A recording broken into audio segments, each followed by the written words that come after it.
Hello everyone, and thanks for taking the time to check out this video. For today's presentation, we will once again be talking about AR pattern firearms in Israeli military service. However, today we are turning our attention to a rather unusual configuration of Marksman rifle. Although this rifle is uniquely Israeli in configuration, it is also directly related to the US M16A3, one of the less discussed AR pattern firearms in American military history. Along with discussing the context, construction, and performance characteristics of the rifle, we will use this atypical case study as an opportunity to take a closer look at the role of IDF Marksman, explore the US's own muddled history with the M16A3, and hopefully continue to develop a more complete appreciation for how outdated American military components serve the modern Israeli state, their reserve forces in particular. As usual, this video has no sponsors, nothing to sell you, and no Patreon to plug. That said, my only request is that if you do find this video to be worth the time you spend watching it, please consider doing any combination of hitting like, comment, or subscribe. It doesn't cost you a penny, but it really does help me a ton. Without further ado, however, let's get right into the subject of the day.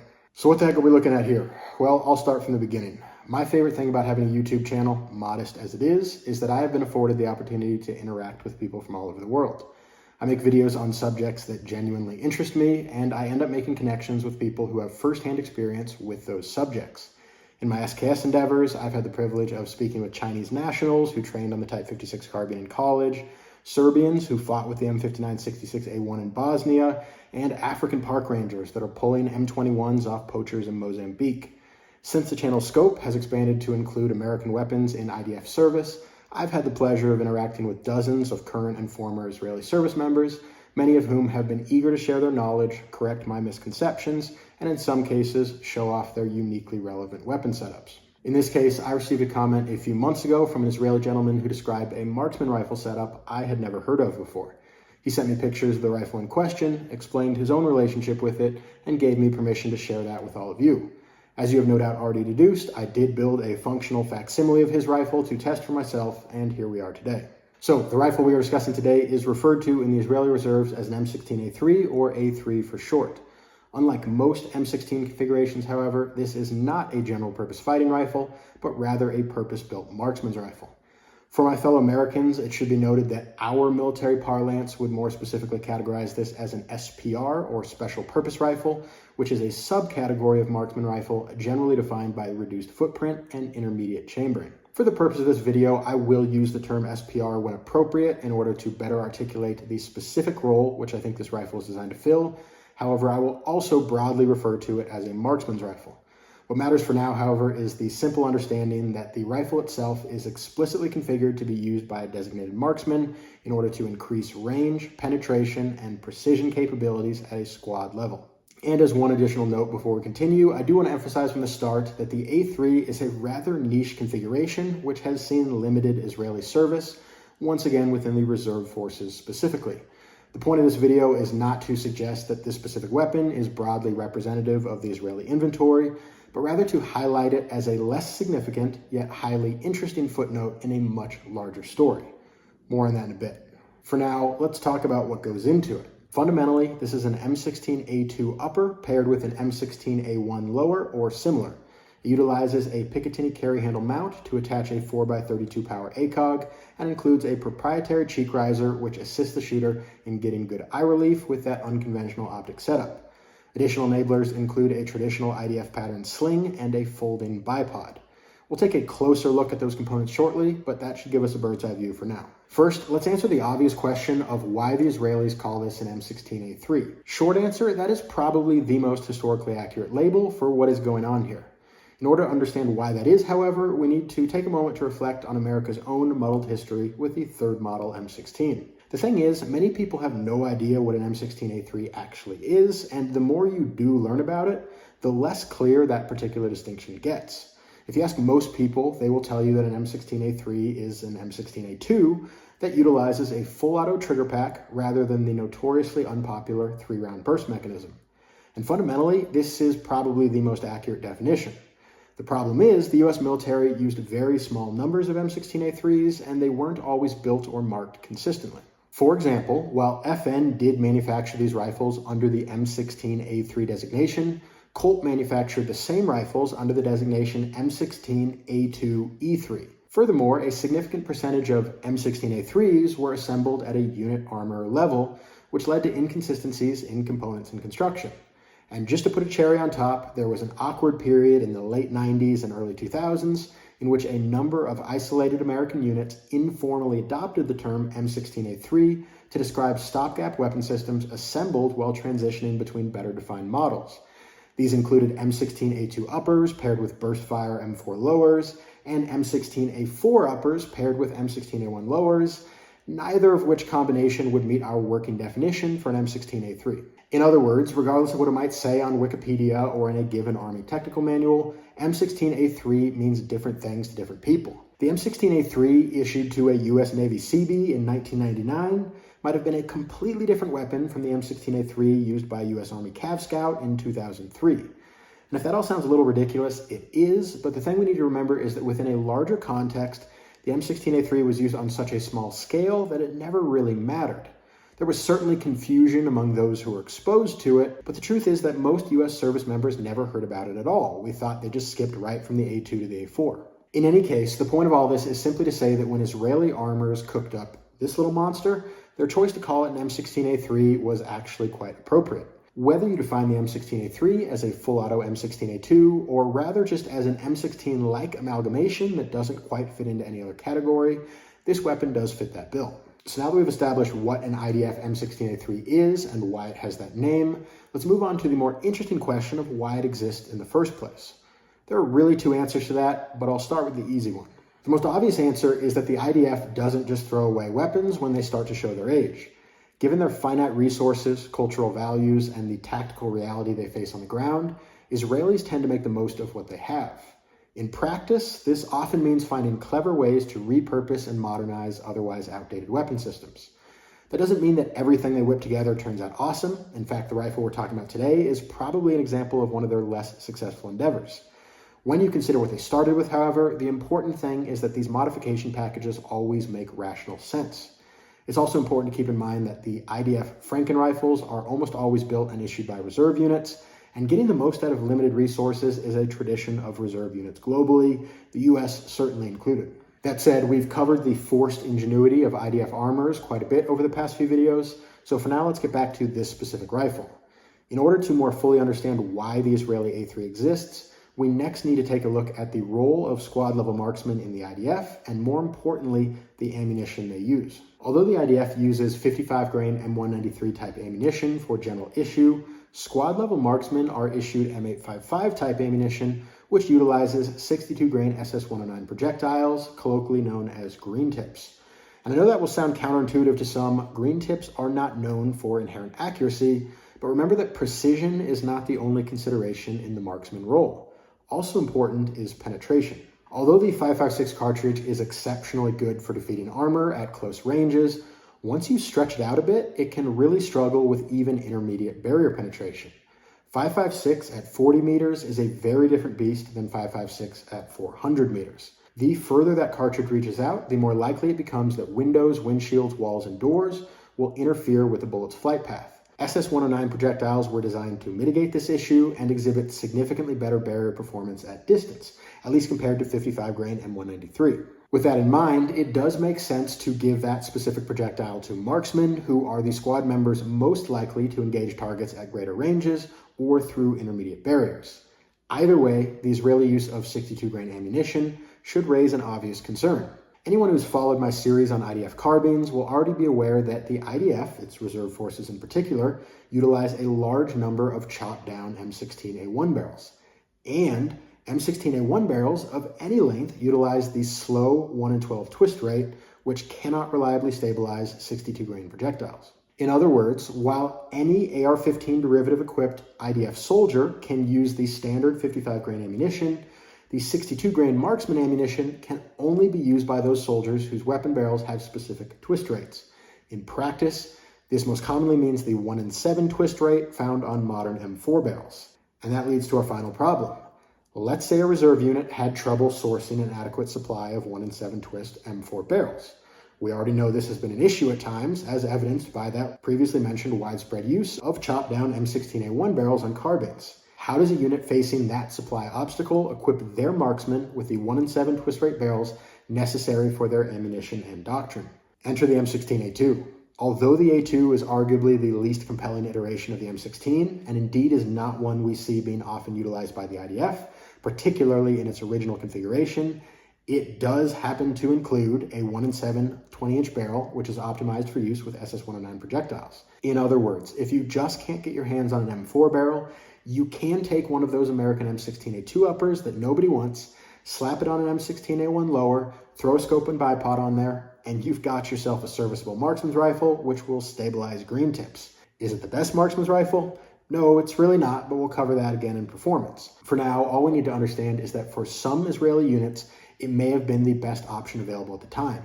After all, 90% of being in the military is learning to make the most out of suboptimal circumstances, and the Israelis are as good at that as anyone. So now that we've got some more context in place, let's take a closer look at the rifle which inspired this video, as there are a couple of interesting things to point out in terms of its construction. Starting with the upper receiver assembly, there's actually not too much going on here. This appears to be standard M16A2, nothing out of place or otherwise noteworthy. I'm a little less clear exactly what's going on with the lower receiver assembly, although frankly, those details aren't super important either. Given what we know about the IDF, I think it's safe to assume that even within the family of so-called A3 builds, we can expect to see a certain degree of component diversity in the lower. That said, the main highlights would be a fixed stock and rifle length buffer system, and that is exactly what we see here. As for the bipod, at first I just assumed this was a Harris, but upon closer inspection, I actually believe it to be a Blackhawk Sportster bipod. I'm drawing that conclusion based on the way that the tension spring connects to the bipod base, as well as the presence of these leg clips here. Regardless of the specific model, however, once again, I would expect that to vary between different examples. We do note that the bipod legs are tied together with paracord. This, of course, allows both legs to be simultaneously deployed or stowed with a single hand movement. Finally, it should be noted that the bipod appears to mount using a sling swivel stud clamped to a standard A2 handguard vent hole. This isn't the strongest bipod mounted system out there, but honestly, with an appropriate thread locker, I think it should be reasonably solid. Let's move on now to what I think is probably the most interesting part of the setup, the optic. At first, this appears to be a standard 4x32 ACOG, the workhorse of the IDF Marksman. When we look a little closer, however, we notice that this ACOG is actually something special, as evidenced by atypical markings and atypical locations. After a bit of research, I've confirmed that this optic does in fact belong to a special production run of TA-31Is, which Trijicon made on contract for the IDF, and it has factory markings in both Hebrew and English. And just in case anyone's curious, I certainly was, the Israeli contract ACOGs do not appear to be marked with biblical verses, implying that they were most likely purchased after 2010. Prior to this date, Trijicon engraved all of their products with references to scripture, including the products they made for government contracts. I'd imagine that if these optics had been purchased prior to 2010, Trijicon would have most likely marked them with references to biblical verses shared by the Christian and Jewish faith. Whether or not the IDF would have tolerated religious references on their optics is an entirely different question, but the point is that prior to 2010, Trijicon would have done it anyway.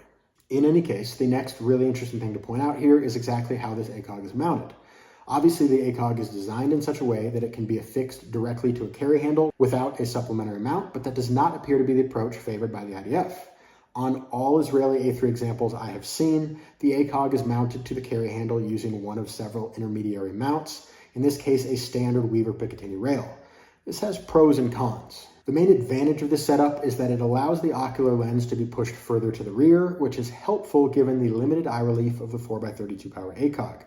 The drawbacks of this setup are that it adds height to what is already an extremely tall mount, and depending on exactly how it's done, it may be less secure than direct mounting. Not only does the double mount system have more potential failure points, but you can actually see in this picture that the ACOG factory mount is pushed so far back that only one of the two Picatinny clamps is actually engaged on the rail. And I'll be honest here, if I was an armorer in the IDF, my instinct would probably have been to do this differently. Off the top of my head, I think a better solution might have been to direct mount the ACOG to the carry handle and then swap out the rifle stock and buffer tube for a collapsible carbine stock. On paper, this should reduce the weight of the mount while increasing its durability, all the while to some degree mitigating the issues with height over bore and eye relief. Nobody likes a backseat driver though, so let's get back to what the IDF actually did. Given that height over bore is an issue with the mount style that the Israelis selected, they chose to overcome this using a supplementary cheek riser. This does address the problem, however it comes with unique drawbacks on its own. First, using a cheek riser on an AR-15 is a little less straightforward than some might expect. Unlike many weapon models, you can't just build up the buttstock with foam, duct tape everything in place, and call it a day. The reason for this is because the cheek riser cannot impede the rearward travel of the charging handle, and this is why you see distinct undercuts on all of the pictured risers. This is a bit annoying because it does reduce the surface area and stability of the riser interface. Second, although the cheek riser will allow for a more comfortable head position relative to the magnified optic, it also prevents the shooter from using their iron sights. One of the few advantages of carry handle mounted optics is that they do not impede the iron sight picture. However, in this case, the riser itself blocks that sight line. The iron sights are still see-through, you just can't put your eye behind them anymore. Of course, this isn't the end of the world. I am a proponent of the rule that you should never compromise your primary sighting system in favor of your backup sighting system, but obviously an ideal setup wouldn't require compromise in the first place. Also, I do think the iron sights are particularly valuable on an SPR setup like this, as the larger aperture could provide faster target acquisition than the magnified ACOG in CQB scenarios. Third and finally, this riser obviously adds a significant amount of mass to an already bulky weapon. So one more time, I will reiterate that I don't really follow the cost-benefit analysis here. The fixed carry handle needed to be addressed, however, it's hard for me to accept that this was truly the best solution. My hesitations notwithstanding, however, we've covered the optic mounting solution that the Israelis did choose, and pretty much all that's left is slapping on a typical IDF pattern sling, and that's it for the build. And with the build out of the way, let's move into the final section of this video, which is performance. For the purpose of this video, I will break down performance into two subsections. Performance according to the Israeli soldier who was actually issued this rifle, and performance according to my own limited testing with a bit of conceptual analysis peppered in. So first up, let's talk about the actual IDF soldier who was issued this rifle had to say about it. Long story short, he did not care for it at all, and I'm not terribly surprised. As I've said from the beginning, the A3 is far from the most impressive build I have seen come out of the IDF custom shop. It still fits into a larger pattern of ingenuity on the part of IDF armors, but not every hit is going to be a home run. In any case, the gentleman who brought this rifle to my attention remarked that it was heavy, cumbersome, and generally unergonomic. In his case, this was his issued rifle until literally days before the ground invasion of Gaza. However, at the last minute, he was able to swap it out for an M4 with a standard 1-in-7 twist barrel. Here he is taking care of business with that more conventional setup, still filling a marksman role. Just as a point of interest, you will note that he chose to lose the bipod, meaning at this point, his marksman setup was basically just a standard US M4 circa Afghanistan 2009. What we as Americans once saw as a conventional rifleman setup in the vast expanses of the Afghan mountains does make sense to me as a marksman setup in the tunnels and streets of Gaza. Moving on now to my own experience with the setup, I'm going to basically agree with everything the IDF service member described with one small caveat. For all of its inefficiencies, I do think it's prudent to point out that this rifle does seem to be a fundamentally viable SPR and offers meaningfully increased capabilities over a rifleman's carbine, specifically for marksman type roles. Although the non-free-floated barrel isn't any more mechanically accurate than a standard M4, the configuration is still better suited for fully exploiting the accuracy that is present in the system. I found that when I took the time to get into a stable shooting position, I was able to identify, engage, and transition between targets more efficiently at greater distance. Furthermore, these increased capabilities did not come at the complete expense of mobility, as the rifle as configured still falls between an M16A4 and Mark 12 Mod 0 in weight. In other words, it is still technically viable for CQB. And fundamentally, this is exactly the compromise we expect from an SPR. These weapons bridge the rifleman and marksman roles such that an SPR-equipped soldier can take up Overwatch or fall into a stack on a doorway and everything in between.